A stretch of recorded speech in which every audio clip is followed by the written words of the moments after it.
안녕하세요. 오늘 버스 타고 가다가 발 실수는 곧 회복할 수 있을지 몰라도 말 실수는 결코 만회할 수 없다라는 글귀를 보았어요. 이 글귀를 보니 전 시댁 사람들이 생각나서 사연을 보내요. 말로 한 사람의 자존감을 처참히 짓밟다가 결국에는 눈물 콧물 다 쏟은 전 시댁 사람들의 이야기 한번 들어보세요. 6살 된 딸아이를 키우는 30대 여성입니다. 저는 어릴 때부터 공부에는 관심이 없고 옷에 관심이 정말 많았어요.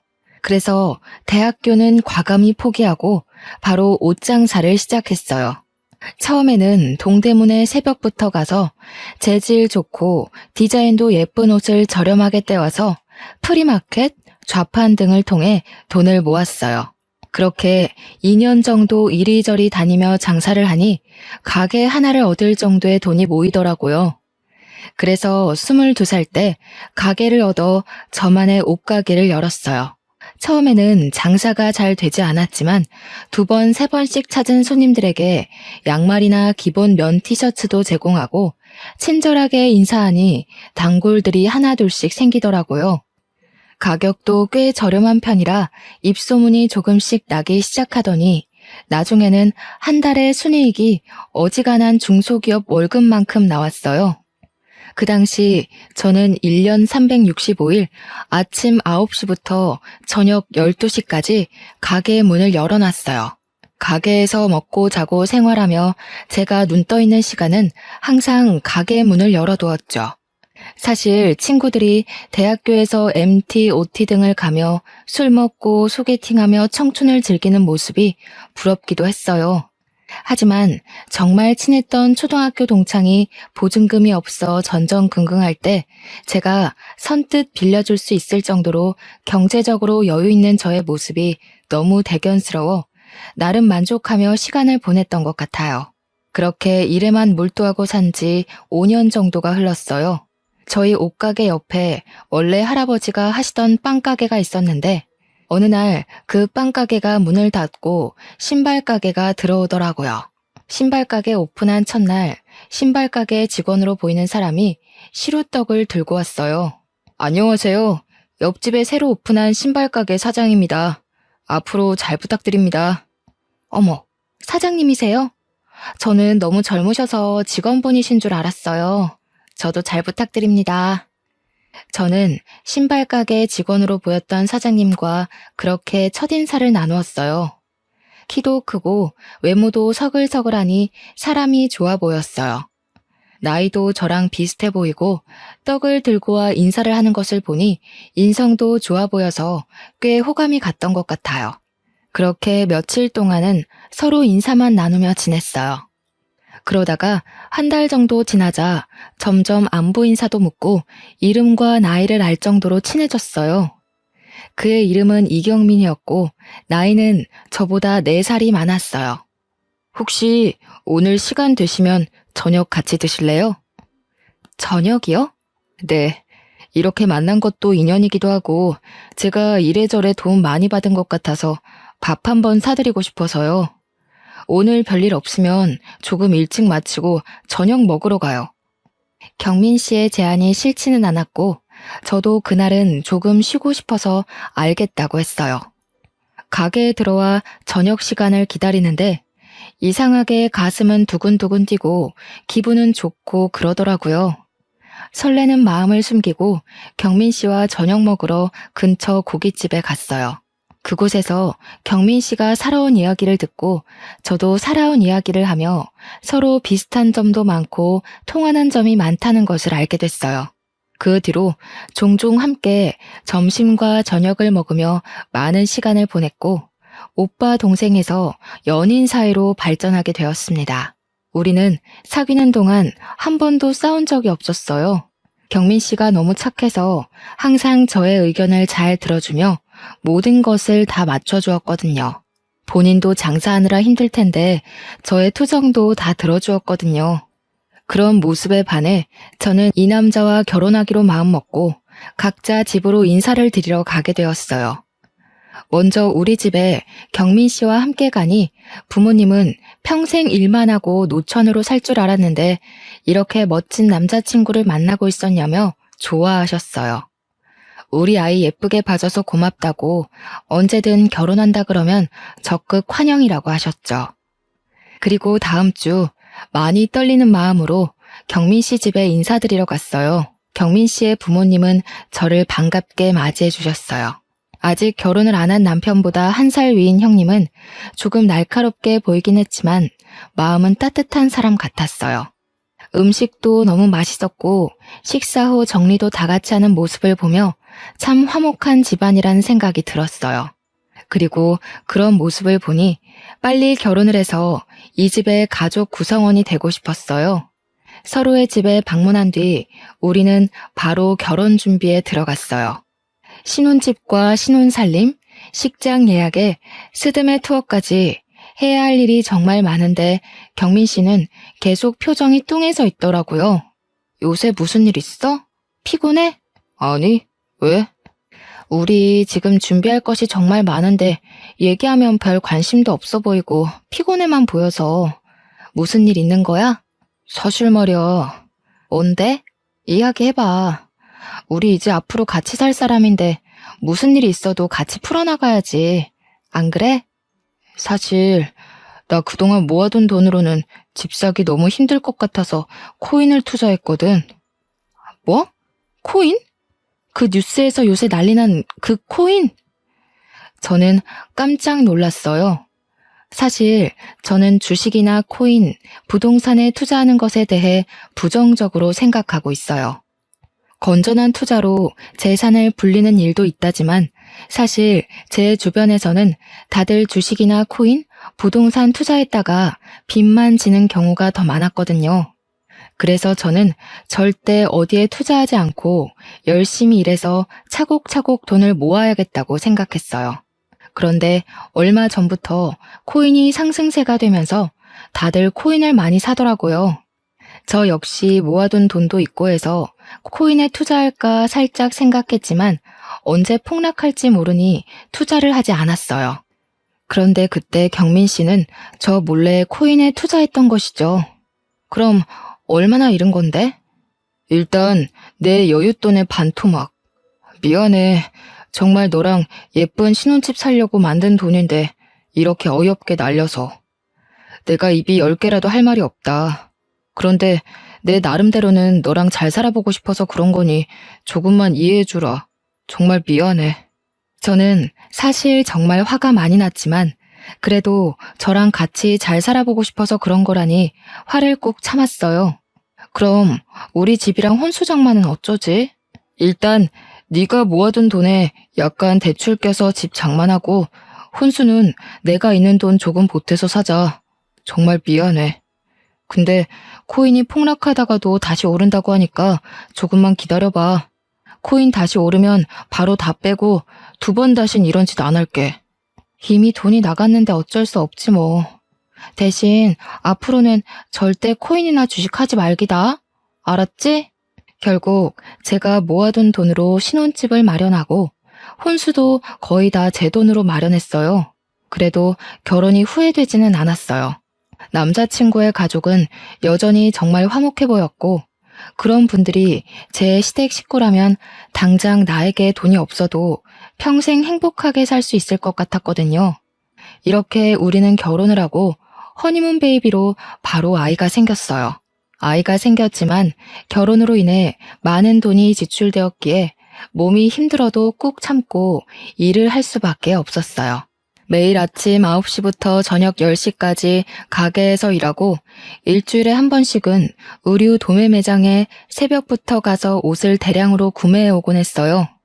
그렇게 무리를 하니 결국 아이가 유산이 되어버렸어요. 참 마음이 아팠어요. 그깟 돈이 뭐라고. 이렇게까지 몸을 힘들게 혹사해서 내 아이를 잃었나 하는 죄책감과 슬픔이 이루 말할 수가 없었죠. 슬픔에 일도 하기 힘들고 무기력해져서 가게 문도 일찍 닫을 때가 많았어요. 하루는 멍하니 누워있는데 시어머니한테 전화가 왔어요. 나다. 뭐 하고 있어? 집에서 잠깐 쉬고 있었어요. 그래? 하긴 아이 유산도 출산과 똑같다던데 좀 쉬어야지. 근데 너 몸이 너무 약한 것 아니냐? 아니에요. 저 몸 나름 건강한데 옷가게 일을 조금 무리하게 해서 그런가 봐요. 아니, 나 때는 임신 초기부터 막달까지 반 메고 집안일하고 시열은 병시중까지 다 들어도 건강하게 아기 잘 낳았는데 넌 뭐 그깟 가게 일 좀 한다고 그렇게 유산이 되니? 옷가게이지만 물건도 많이 들고 해서 힘들었나 봐요. 그깟 옷 몇 장이 얼마나 무겁다고. 옷보다 우리 아들이 하는 신발이 더 무거우면 무겁지. 말이 되는 소리를 해라. 아무튼 쉬어라. 안 그래도 유산돼서 속상하고 마음이 아픈데 툭툭 내뱉는 시어머니의 말은 저의 가슴을 더욱 후벼 팠어요. 그래도 저만큼이나 시어머니도 손주 잃은 것이 속상하셔서 그런 거겠지 하며 서운한 감정을 꾹꾹 눌렀어요. 그 후 몸을 추스르고 한 달 정도 지나니 다시 아이가 생겼어요. 이번에 생긴 아이는 반드시 지키겠다는 생각에 아침 10시부터 7시까지 줄여서 일하고 옷도 인터넷으로 주문했어요. 두 번 다신 아이를 잃지 않기 위해 최선을 다했죠. 다행히 유산에 위험이 있는 임신 초기를 무사히 넘기고 임신 16주가 되었어요. 아이는 무사히 지켜냈지만 한 가지 힘든 점이 있었어요. 바로 입덧이 너무 심했어요. 저희 옷가게 건너편에 순댓국밥집이 있는데 그 간판만 봐도 토할 것 같았어요. 매일 변기통을 붙잡고 눈물을 흘리며 구역질을 했어요. 우유만 조금 넘길 수 있었죠. 하루는 가게에서 기운 없어서 앉아있는데 시어머니가 오셨어요. 예, 너는 가게 열어놓고 그렇게 죽도 못 먹은 사람 마냥 퀭하게 있으면 되겠니? 사람들이 오다가도 가겠다. 입덧이 너무 심해서요. 지금 우유만 먹고 지내거든요. 참, 너는 유별이다. 나는 애 둘을 낳았는데 입덧 한 번 없었는데 넌 도대체 그깟 임신 한 번 했다고 그렇게 난리니? 제가 냉장고 문만 열어도 구역질을 해서 집에서 뭘 먹지를 못하네요. 그래도 아침에 집 근처 편의점에서 삼각김밥 먹었어요. 예, 너는 남편 아침을 편의점에서 삼각김밥으로 먹여야겠니? 신발 상자 정리하고 하려면 얼마나 힘든데. 안 그래도 힘 많이 써야 하는데 삼각김밥이 뭐야, 삼각김밥이. 죄송해요. 그런데 저도 몸 상태가 요새 이래서 못 챙겨줬네요. 앞으로는 잘 챙길게요. 안 되겠다. 얼른 집에 가서 우리 경민이가 좋아하는 생선 좀 사다 구워 먹여야겠다. 넌 어차피 못 먹지? 우리 경민이는 우리 집에 밥 먹으러 오라고 할 테니 넌 쉬어라. 시어머니는 우유만 먹으며 겨우 버티는 제 걱정은 하나도 하지 않으시고 남편의 밥 걱정만 실컷 하다가 나가셨어요. 그날 밤 시댁에 다녀온 남편의 몸에서 나는 생선구이 냄새가 너무 역하게 느껴졌어요. 남편이 샤워하고 입었던 옷을 다 세탁기에 돌려도 도무지 속이 진정되지 않더라고요. 결국 저는 밤새 화장실에서 변기통을 붙잡고 구역질을 하느라 잠을 한숨도 못 잤답니다. 지독한 입덧은 막달까지 계속되었어요. 그래도 뱃속의 아기는 쑥쑥 잘 자라 무사히 출산했어요. 시부모님도 손주, 그것도 아들이 태어났다고 좋아하셨어요. 아이의 이름은 시부모님의 뜻대로 준혁이라고 짓고 조리원에서 집으로 돌아왔어요. 우리는 준혁이 100일 정도까지 옷가게 문을 닫고 제가 직접 돌보기로 했어요. 아직 목도 가누지 못하는 갓난아기를 어린이집에 보내기도 좀 그렇고 친정은 부모님 두 분 다 일을 하셔서 바쁘시고 시댁은 시어머니께서 집에 계시지만 1시간 정도 되는 거리라서 매일 준혁이를 데리고 왔다 갔다 하기에는 조금 무리가 있었거든요. 그렇게 집에서 준혁이와 시간을 보낸 지 한 달 정도 지났을 때였어요. 이제 슬슬 여보 가게도 문 열어야 하지 않아? 언제까지 문 닫고 있을 수는 없잖아. 그렇긴 하지.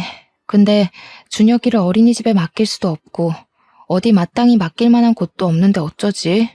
그래서 말인데 우리 부모님이 지금 사시는 집을 전세로 내놓고 큰 집으로 이사하실 생각이신 것 같던데. 이참에 우리 집 근처로 이사 오셔서 준혁이를 봐주시는 건 어떨까? 뭐 같이 살자는 것도 아니고 준혁이를 봐주시면 나야 감사하지. 솔직히 나도 이제 가게에 나가긴 해야 하는데 준혁이 맡길 만한 곳도 없고 걱정되긴 했거든. 그치? 아무래도 잘 모르는 어린이집에 맡기는 것보다는 우리 엄마한테 준혁이를 맡기는 편이 더 낫잖아. 맞아. 근데 우리 집 근처에 시아버지, 시어머니, 형님까지 다 사실 수 있는 넓은 평수가 있어. 마침 건너편 아파트에 평수 넓은 집이 급매로 나왔더라고. 그럼 엄마한테 전화해서 거기로 알아보라고 해야겠다. 남편은 곧장 시어머니께 전화를 걸어 급매로 나온 아파트를 알려주었고, 다음 달 시부모님과 형님은 우리 집 건너편 아파트로 이사를 오셨어요. 일주일 뒤 준혁이를 맡기고 저도 오랜만에 옷가게 문을 열었어요. 거의 석 달 가까이 가게 문을 열지 못했더니 가게 구석구석 먼지가 뽀얗게 쌓여 있었어요. 당장 내일부터 장사를 시작하기 위해 청소를 하고 가게를 정리했어요. 금방 끝날 수 있을 줄 알았지만 너무 오랜만에 가게 문을 열어서인지 청소하고 정리해야 할 것이 산더미였어요. 쉬지 않고 온종일 움직였지만 오후 5시가 되도록 정리가 아직도 덜 되어 있었어요. 이걸 언제 다 하나 싶어 한숨을 푹푹 쉬고 있는데 시어머니한테 전화가 왔어요. 어미야, 오늘 언제 마치냐? 너무 오랜만에 가게 문을 열어서 정리할 것이 많아요. 조금 늦을 것 같은데요. 그냥 적당히 하고 빨리 와라. 준혁이는 왜 이렇게 울어댄다니? 준혁이가 많이 울었어요? 아무래도 집이 낯설어서 그런가 봐요.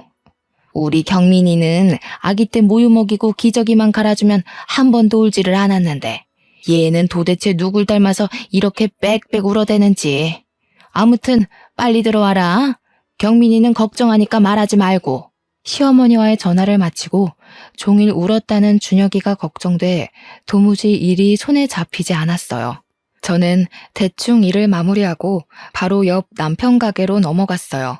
준혁이가 많이 온다고 전화가 와서 오늘은 일찍 먼저 들어가 봐야 할 것 같다고 말한 뒤 바로 시댁으로 향했어요. 시댁에 가니 준혁이는 잠들어 있었어요. 준혁이 얘는 널 닮아서 그런가? 정말 유별나게 울더라. 어찌나 시끄럽던지. 많이 힘드셨죠? 아기 보는 게 쉬운 일이 아닌데. 알긴 아는구나. 아, 그리고 내가 경민이한테 말하지 말랬는데 그새 왜 말했니? 경민 씨가 준혁이 아빠인데 알고 있어야죠. 가게가 바로 옆이라서 제가 문 닫고 가는 거 뻔히 다 아는데 굳이 둘러댈 이유도 없잖아요. 그래도 밖에서 일하는데 걱정되게 왜 그런 얘기를 하니? 너는 참 생각도 없다. 그냥 너 몸 힘들어서 오늘 빨리 문 닫는다고 말하고 오면 되지. 다음부터 이런 일 있으면 경민이한테는 말하지 말고 와. 알겠니? 솔직히 남편만 혼자 일하는 것도 아니고 저도 같이 일하고 준혁이가 저만의 아이도 아닌데 아이가 운 사실조차 숨겨야 하나 하는 생각이 들었어요. 그래도 일단 우리 준혁이를 돌봐주셔야 제가 가게에 나갈 수 있으니 굳이 시어머니의 기분을 상하게 할 필요는 없겠다 싶어 그냥 알겠다고 하고 넘어갔어요. 그 뒤로도 가게에서 조금만 늦게 퇴근하면 시어머니는 전화로 빨리 오라고 성화하셨어요. 저도 가게 일로 바쁜데 자꾸 그러시니 짜증이 나기도 했지만 노년의 나이에 아이 보는 게 얼마나 힘드실까 싶어 최대한 시어머니의 기분을 맞춰드리려고 노력했어요. 그런데 점점 시어머니의 육아에 이해가 가지 않는 부분들이 생기기 시작했어요. 10개월 정도 되었을 때는 퇴근하고 오니 준혁이가 후라이드 치킨을 먹고 있었어요. 제가 여기에 대해서 뭐라고 하면 예전에는 5개월 때부터 밥도 먹고 나물도 먹고 했다면서 도대체 이게 무슨 문제냐고 성하셨어요. 이러한 시어머니의 육아 방식이 마음에 안 들었지만 그래도 남편을 이렇게 건강히 잘 자라게 하신 분이니 믿고 따랐어요. 그러다 준혁이가 갓 돌이 지난 어느 날이었어요. 여느 때처럼 가게 문을 열고 장사 준비를 하고 있는데 준혁이의 몸이 불덩이처럼 뜨겁다고 시어머니한테 급하게 전화가 왔어요. 저는 바로 가게 문을 닫고 남편에게로 가서 준혁이의 상태를 말한 뒤 곧바로 시댁으로 향했죠. 도착하고 저는 경악하고 말았습니다. 바로 시어머니가 준혁이의 엄지손가락을 따버렸고 준혁이는 엉엉 울고 있었더군요. 그 모습을 보는 순간 저는 너무 기가 막히고 깜짝 놀라 시어머니께 소리를 질렀어요. 어머니, 지금 준혁이한테 뭐 하시는 거예요? 원래 열날 때 손가락 끝을 따서 더러운 피를 빼주면 금방 낫는다. 그리고 너는 어른한테 말버릇이 그게 뭐니? 어머니, 제가 소리 지른 것은 죄송하긴 한데요. 어른도 아니고 어린애 손을 이렇게 맘대로 따면 어떡해요. 혹시라도 감염이라도 되면 어쩌려고요. 당연히 약국 가서 사놓은 수지침으로 소독도 다 하고 했지. 그리고 옛날에는 아기들 열나면 다 이렇게 했어. 옛날이야 병원이나 약이 많이 없어서 그랬다 쳐도 요새는 아니잖아요. 엎어지면 코다할거리에 병원 있고 약국 있는데 진료받고 해열제 먹이면 되지. 왜 굳이 집에서 해결하려고 하시는 거예요? 빨리 병원을 데려가셨어야죠. 야, 의사들보다 나이 더 먹은 내가 더 잘 알아. 이러면 금방 열이 내린다니까. 이게 다 선조들의 지혜란 말이야. 그러는 너는 왜 내가 뭘 하기만 하면 바락바락 대드니? 시애미가 그리 만만하냐? 저는 준혁이를 빼앗듯이 데리고 소아과로 갔어요. 진료를 보니 아이의 열은 돌치레인 것 같다며 당분간은 열이 날 수도 있으니 해열제 잘 먹이고 잘 보라고 하셨어요. 진료 후 집에 왔는데 남편에게서 전화가 왔어요. 우리 엄마랑 무슨 일 있었어? 엄마가 며느리 무서워서 준혁이 못 보겠다고 하시던데. 사실 준혁이가 열난다 해서 집에 왔는데 어머니가 수지침으로 다짜고짜 애 손가락을 따버린 거 있지? 그거 보고 깜짝 놀라서 나도 모르게 말이 막 나왔네. 나 어릴 땐 열나면 바로 손 따고 했어. 우리 엄마는 걱정스러워서 그런 건데 여보가 너무 예민했던 것 같아. 어머니의 마음은 나도 알지.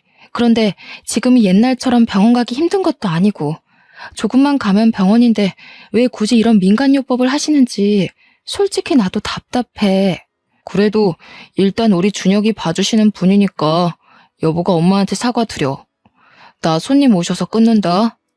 남편과 통화 후 비록 그 방식이 이해가 되지는 않아도 시어머니도 준혁이가 잘 되길 바라는 마음에서 그리하셨는데 제가 너무 화만 버럭낸 것 같아서 조금 죄송한 마음이 들었어요. 시어머니께 전화를 걸어 아까 화를 내서 죄송했다고 이제는 이렇게 버릇없이 이야기하지 않겠다고 사죄를 드렸어요.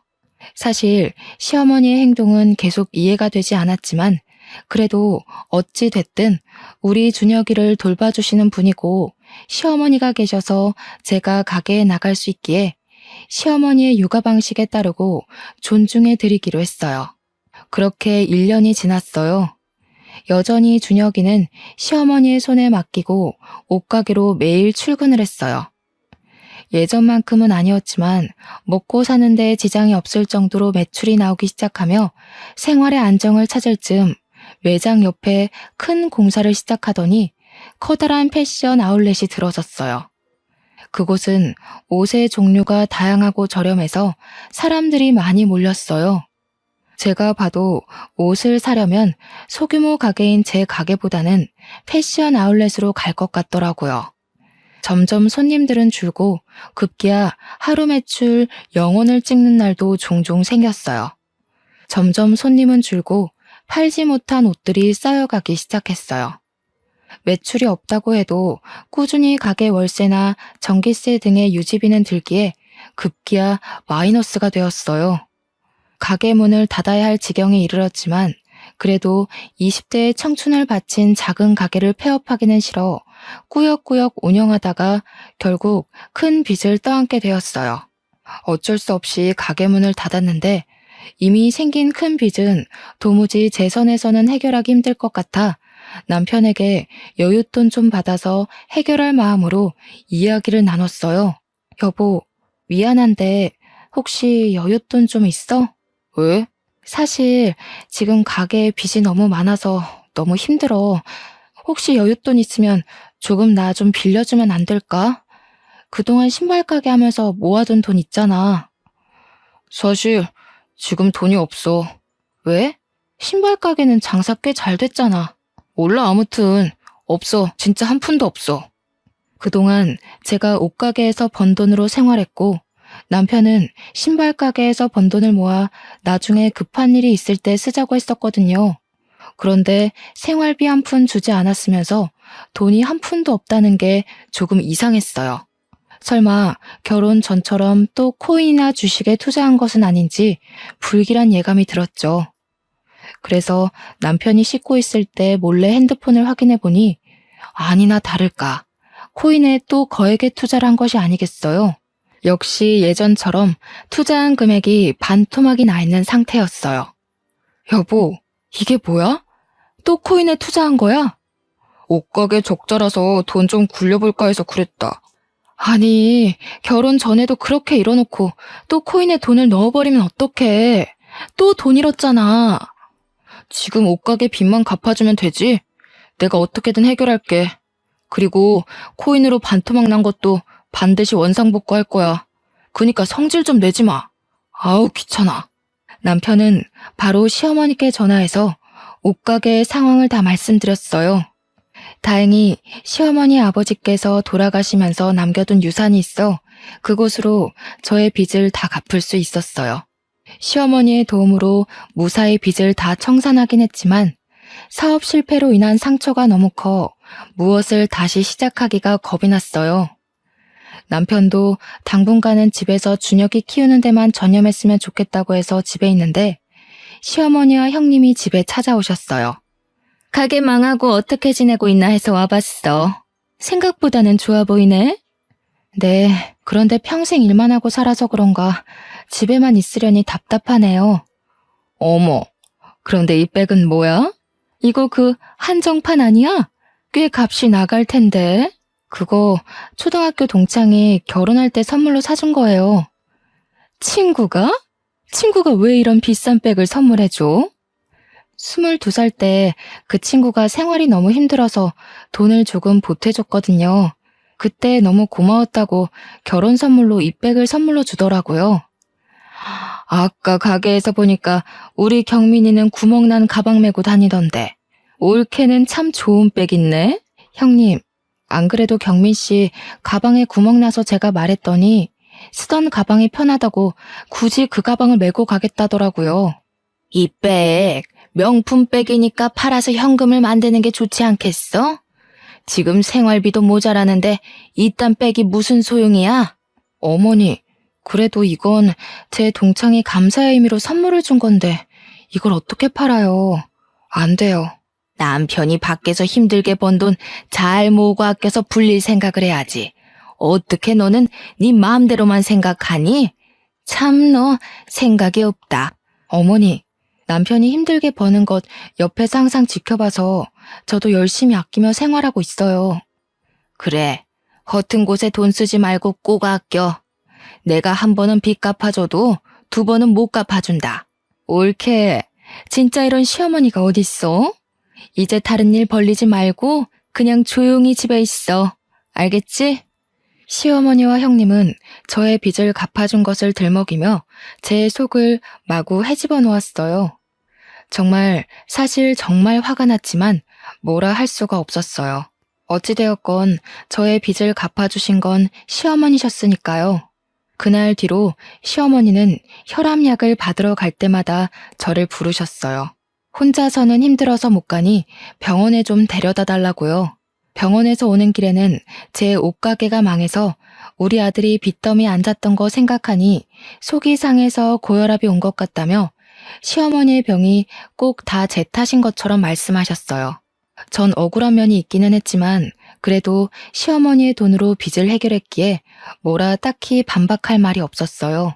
유난히도 더웠던 지난 여름에는 집에 있는데 시어머니께서 집으로 오라고 전화가 왔어요.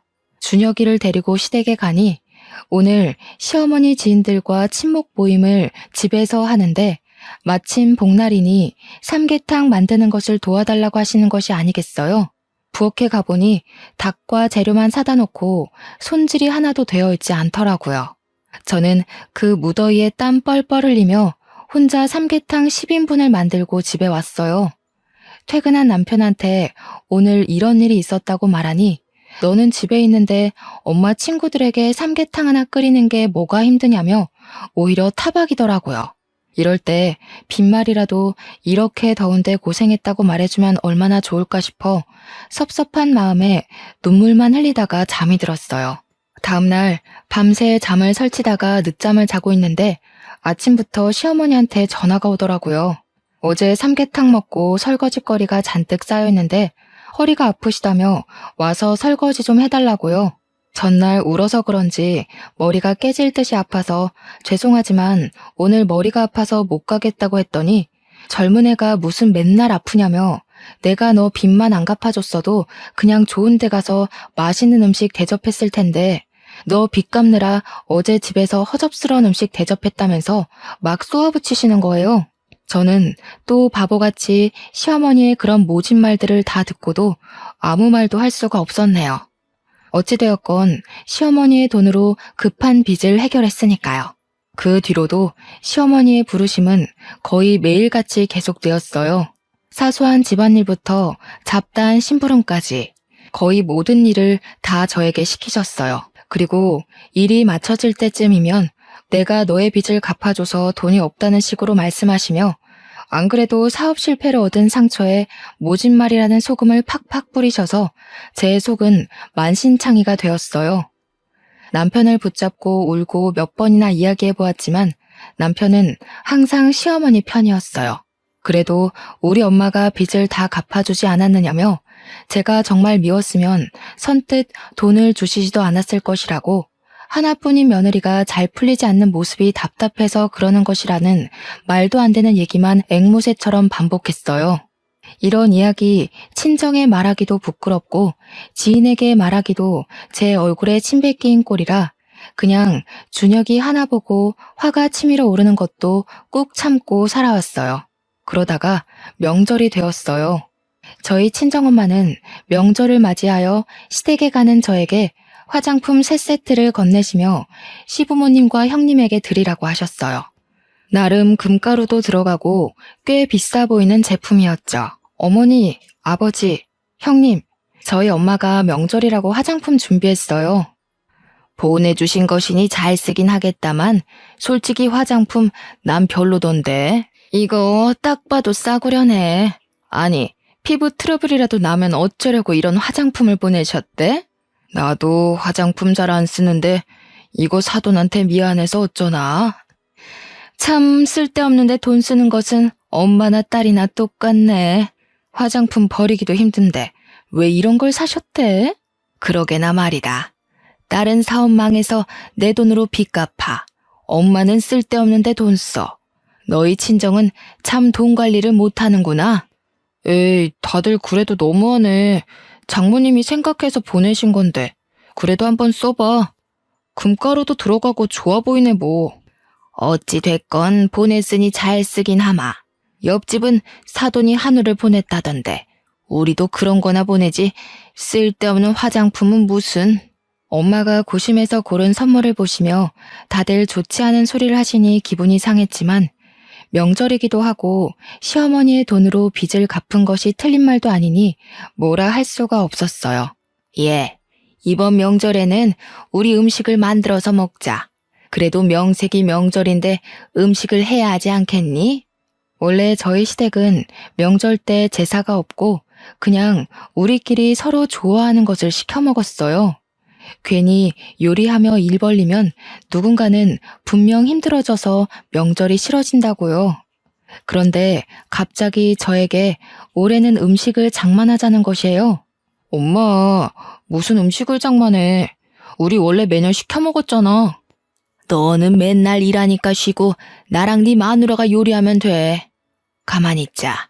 시아버지는 김치전 좋아하고 우리 딸은 육전을 좋아하고 우리 아들은 배추전을 좋아하니까 이 3개 다 해서 먹자. 무슨 부침개를 3개나 만들어. 그냥 하나만 만들어. 나 배추전 안 먹어도 돼. 나 옛날에는 부침개 10종류나 만들고 그랬어. 3종류는 뭐 일도 아니지. 너 설마 네 마누라 고생할까봐 그러는 거냐? 내가 네 마누라 빚도 다 갚아줬는데 이 정도도 못 시켜? 옳게. 설마 이번 명절 때 음식 장만시킨다고 속으로 우리 욕하는 거 아니지? 아니에요. 다 같이 먹을 음식 장만하면 좋죠 뭐. 남들이 먹는 것도 아니고 가족들이 먹는 것인데요. 그치? 내 친구들은 명절 일주일 전부터 불려가서 같이 장 보고 한다더라. 우리 엄마는 그런 건 없잖아. 올케는 정말 행복한 줄 알아. 처음에는 다 같이 모여 음식을 준비했는데 막상 부침개를 부칠 때가 되니 하나둘 이리저리 핑계를 대며 빠지더라고요. 결국에는 저 혼자 부침개를 부치게 되었어요. 허리를 펴지도 못하며 부침개를 부치는데 엄마한테 전화가 왔어요. 부엌에서 밖이 뭔가 조금 그래서 핸드폰을 들고 작은 방으로 들어갔어요. 시댁은 잘 도착했니? 화장품은 드렸고? 다들 고마워하셔. 지금 전 부치는 중이야. 매년 음식 안 한다더니 올해는 음식장만 하나 보네. 고생하겠네. 열심히 해. 엄마가 전화를 끊으려는 순간 시어머니가 작은 방 문을 벌컥 열고 들어오셨어요. 너 부침개 부치다 말고 여기서 뭐 하냐? 엄마한테 전화가 와서요. 명절에 시댁에 왔으니 일이나 할 것이지 통화는 무슨. 잠깐 핸드폰 줘봐. 너희 엄마랑 통화 좀 하게. 시어머니는 제가 들고 있던 핸드폰을 빼앗다시피 했어요. 사돈, 화장품 받았어요. 감사해요. 그런데 무슨 쓸데도 없는 화장품이에요. 옆집 사돈은 한우를 보내왔던데. 핸드폰 너머로 엄마의 목소리가 어렴풋이 들리는데 많이 당황한 목소리셨어요. 우리 며느리가 얼마 전에 사업 실패해서 진 빚 제가 다 갚아준 거 아시죠? 제가 이렇게나 우리 며느리 딸처럼 생각해요. 그런데 며느리도 그러더니 우리 사돈도 쓸데없는 곳에 돈 잘 쓰시네요. 그래서 오전 여전이라는 말이 있나 봐요.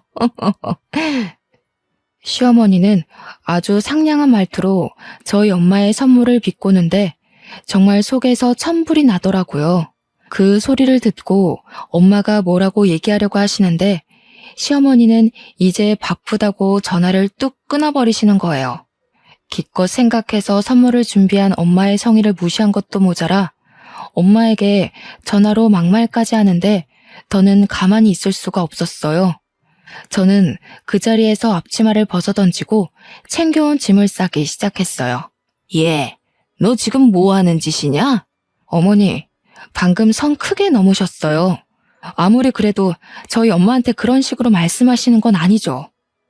내가 뭘 어쨌다고 그러니? 시어머니와 저의 말다툼이 시작되자 무슨 일인가 싶어 온 가족이 작은 방으로 왔어요.